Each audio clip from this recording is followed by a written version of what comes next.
Hi மக்களே, welcome to Nagapattinam 2.0. நான் உங்கள் நண்பன் ரூபன்.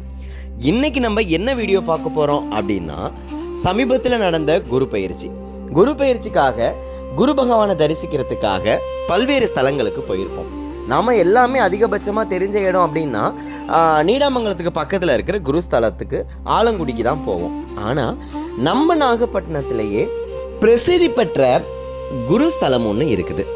அதாவது நட்சத்திரம், திதி, தோஷ நிவர்த்திகள் எல்லாத்தையுமே திக்கக்கூடிய ஒரு அருமையான ஒரு ஸ்தலத்துக்கு தான் நாம் இப்போ போக போகிறோம். வாங்க வீடியோக்குள்ளே போகலாம்.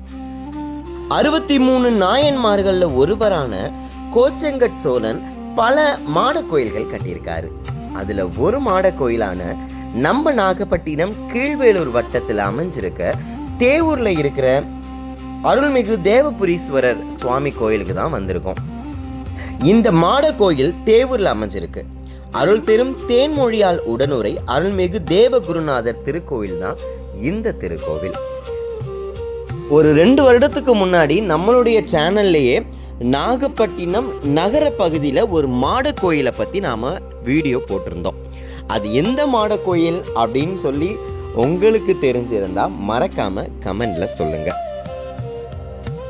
சமீபத்தில் குடமுழுக்கு செய்த இந்த ஆலயத்துக்குள்ள நாம நுழைஞ்ச உடனே வலதுபுறம் தீபம் ஏற்றுறதுக்காக தனி இடம் வச்சிருந்தாங்க. எந்த தெய்வங்களா இருந்தாலும் தீபம் இங்கே தான் ஏற்றணும்னு போர்டு வச்சிருந்தாங்க. அதோட அங்கே போய் நம்ம தீபம் ஏற்றிட்டு பக்கத்திலேயே பார்த்தீங்க அப்படின்னா நவக்கிரக தெய்வங்களும் அங்கே இருந்தாங்க. அதற்கு பிறகு நம்ம வந்தோடனே சனீஸ்வரர் தனியாக சனீஸ்வரருக்கு ஒரு பீடமும், பைரவருக்கு ஒரு பீடமும், ஆத்மநாதருக்கு ஒரு பீடமும் அப்படின்னு சொல்லி தனித்தனியான பீடங்கள் அமைக்கப்பட்டிருந்துச்சு. அங்கிருந்து நாம் இப்போ மிகு தேவபுரீஸ்வரர் சுவாமியை தரிசிக்கிறதுக்காக நாம் ஆலயத்தின் மேலே ஏறணும்.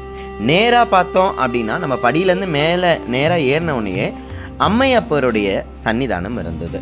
நாம் தேவபுரீஸ்வரர் சுவாமியை தரிசிக்கிறதுக்காக உள்ளே போய் மனமாற அருள்மிகு தேவபுரீஸ்வரர் சுவாமியை, அதாவது குரு பகவான் குபேர பகவான் வழிபட்ட இந்த ஸ்தலத்தில் நட்சத்திரம், திதி, தோஷ நிவர்த்திக்கான இந்த ஸ்தலத்தில் மனமுருங்கி அவரை வேண்டிக்கிட்டோம்.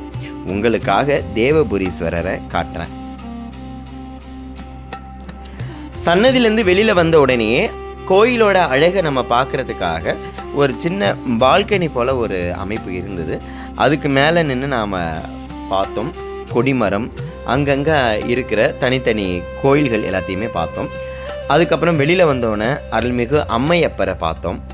அம்மையும் அப்பனும் நீதானே இறைவா அப்படின்னு சொல்லி அவருடைய பொற்பாதத்தில் நாம் சரணடைஞ்சிட்டு மெல்ல படிக்கட்டிலேருந்து இறங்கி வந்தோன்னு பார்த்தீங்க அப்படின்னா அதோட இடதுபுறத்தில் 63 நாயன்மார்களுடைய தனித்தனி திருவுருவ சிலைகள் வைக்கப்பட்டிருந்தாங்க. 63 நாயன்மார்கள் நமக்கு எல்லாத்துக்குமே தெரிஞ்சிருக்கும். நம்மளுடைய சைடில் இருக்கிற எல்லா கோயில்கள்லையுமே நாயன்மார்களுடைய சிலைகள் வச்சிருப்பது ரொம்ப பிரசித்தி. அதுக்கப்புறம் வந்தீங்க அப்படின்னா நாம் இந்த ஆலயத்தில் கீழே பின்னை மரமும் எலும்பிச்சையும் இருந்தது. இதுதான் இந்த ஆலயத்தோட ஸ்தல விருட்சம்னா இல்லை. இது ஆலயத்தோடைய நம்ம மேலே படியில் ஏறி போனோம் இல்லையா, அம்மையப்பன் சன்னதிக்கு பின்னாடி பார்த்தீங்கன்னா வெள்வாழை நிறைய இருந்தது. அந்த வாழை மரம் தான் இந்த ஆலயத்தோடைய ஸ்தல விருட்சமா. அது மேலே கல் மேலே இருக்கிறது தான் இந்த ஆலயத்தோட ஒரு சிறப்பாகவே பார்க்கப்படுது. தட்சிணாமூர்த்தி குரு பகவானுடைய சன்னதிக்கு வந்துட்டோம்.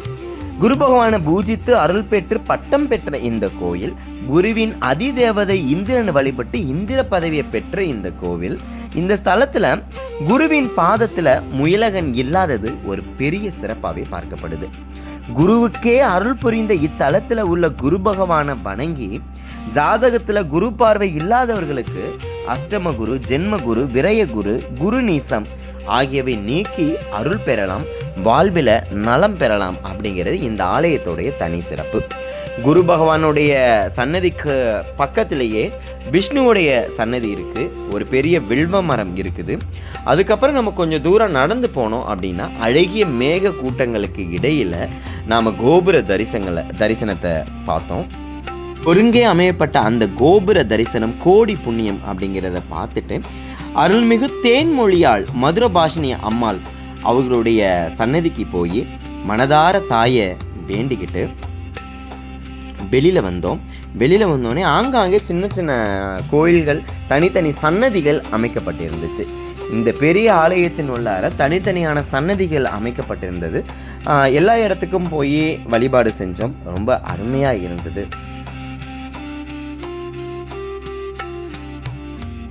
தேவூரில் அமையப்பட்டிருக்கிற தேன்மொழியால் உடனுரை அருள்மிகு தேவகுருநாதர் திருக்கோயில், இந்த குரு பகவான் ஸ்தலத்திற்கு நீங்கள் இதுவரைக்கும் வரலை அப்படின்னா கண்டிப்பாக வாங்க. குரு பகவானுடைய பார்வை உங்கள் மீது விழட்டும். உங்களுக்கு சகல சௌபாக்கியம் நிறைவாக கிடைக்கட்டும்.